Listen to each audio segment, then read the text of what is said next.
আসসালামু আলাইকুম। দিবাস টাইনি ওয়ার্ল্ডে আপনাদের স্বাগতম। কেমন আছেন আপনারা সবাই? আশা করি ভালো আছেন। আলহামদুলিল্লাহ, আমিও ভালো আছি। আজকে আমি আপনাদের সঙ্গে আমার ব্যক্তিগত জীবনের একটি অভিজ্ঞতা শেয়ার করব, যেটা রমনা পার্ক নিয়ে ঘটেছে আমার সাথে। শহরের মানুষের এই ব্যস্ত জীবনে অবসর সময় পার করার জন্য পার্ক তাদের কাছে খুবই পছন্দের। আমি ঢাকায় যে এলাকাতে বেড়াতে যাই, সেখানে রমনা পার্ক মানুষের খুবই পছন্দ। আমিও তাই খুব এক্সাইটেড হয়ে একদিন রমনা পার্কে ঘুরতে গেলাম। রমনা পার্কে যাওয়ার আগে হাঁটতে হাঁটতে তো আমার পা পুরা ব্যথা হয়ে গেছে। পুরা পার্ক হেঁটেও আমার পা পুরা ব্যথা হয়ে গেছে। কিন্তু মা, গিয়ে দেখি রমনা পার্কে শুধু গাছ আর গাছ।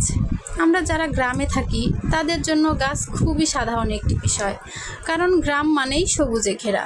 সবুজ দেখলেই সবার ভালো লাগে, চোখে শান্তি লাগে। কিন্তু শহরের মানুষের ব্যস্ত জীবনে স্বস্তির নিঃশ্বাস নেওয়ারও সময় নেই। তারা একটু অবসর সময় পেলেই রমনা পার্কের এই সবুজের ভেতর বারবার ছুটে আসে। আপনারা কারা কারা রমনা পার্কে বেড়াতে গিয়েছেন? আপনাদের জীবনে যদি রমনা পার্ক নিয়ে কোনো অভিজ্ঞতা থাকে বা রমনা পার্ক আপনাদের কাছে কেমন লাগে, তাহলে অবশ্যই আমাকে বলবেন, জানাবেন। আর আমার এই ভিডিওটি যদি আপনাদের কাছে ভালো লেগে থাকে, তাহলে অবশ্যই ভিডিওতে একটি লাইক দিয়েন, কমেন্ট করবেন, শেয়ার করে দিয়েন। ভালো থাকবেন, সুস্থ থাকবেন। আল্লাহ হাফেজ।